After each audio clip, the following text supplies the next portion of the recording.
Yesterday, I spotted a line of ants marching across my windowsill, perfectly spaced, moving in one direction, like little machines on a mission. I had no idea where they were going, but they definitely did, which made me ask, how do ants organize themselves? How do they know what to do? And why are they better at teamwork than most humans? Ants are a social insect, and I mean that in the most extreme way possible. They live in colonies that can range from a few dozen individuals to millions, depending on the species. And there are a lot of species, more than 12,000 described so far, and likely thousands more we haven't named yet. They've been around for about 100 million years, and they've mastered survival through pure coordination. Every colony has its own hierarchy. At the center is the queen, whose job is to lay eggs. Then you've got worker ants, which are all female and do everything else: collect food, defend the nest, care for larvae, clean, even build. In some species, there are also soldier ants, which are bigger and have stronger jaws for protection. And then, for a short time, males are produced whose only job is to mate with the queen and then die. So, how do they coordinate all of this without speaking? It's all about chemicals. Ants communicate using pheromones, scent trails they leave behind to signal things like food this way, danger nearby, or the queen is here. When a worker ant finds food, it heads back to the nest while leaving down a chemical trail.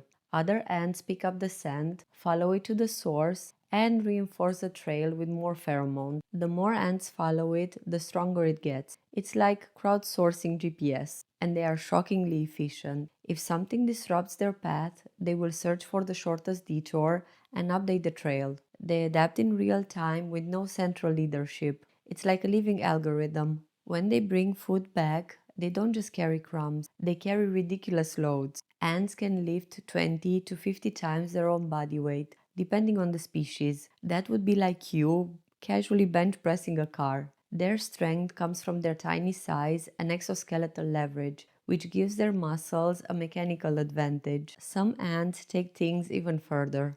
Leafcutter ants, for example, are basically underground farmers. They march out in organized columns, slice pieces of leaves with their powerful jaws, and then carry the fragments, sometimes many times their own size, back to their nest. But they don't eat the leaves. Instead, they chew them up into a pulp and use that as a growing medium for a special fungus. That fungus is what they actually eat. The colony cultivates and maintains the fungal crop like a living pantry, constantly feeding it fresh leaf matter and even using their own antibiotics to keep mold and pests away. It's real agriculture, with division of labor and pest control baked in it. Then there are ants that make living bridges and rafts out of their own bodies. Army ants and fire ants are known for this. When they come to a gap, like a stream or a crack, they'll lock their legs together, forming a chain or platform that the rest of the colony can walk over. In floods, fire ants link together to form floating rafts that can survive for days on the water, keeping the queen and the larvae safely above the surface. No training, no plan, just instinct and incredible coordination. Some ants go full dystopia. The Amazonian Polyergus species, also known as slave maker ant, invade the nests of other ant colonies, steal their pupae, and bring them back to their own colony. When those stolen ants hatch, they imprint on the new colony and work as if it were their own. The capture ants are so specialized, they've actually lost the ability to care for themselves. They rely entirely on their enslaved workers for food and survival. And then there's the aphid farmers. Some ants protect and tend to aphids the same way humans tend cows. The aphids feed on plant sap and secrete a sweet liquid called honeydew. The ants milk the aphids by stroking them with their antennae to make them release the honeydew. In return, the ants protect them from predators and even move them to better feeding spots if needed.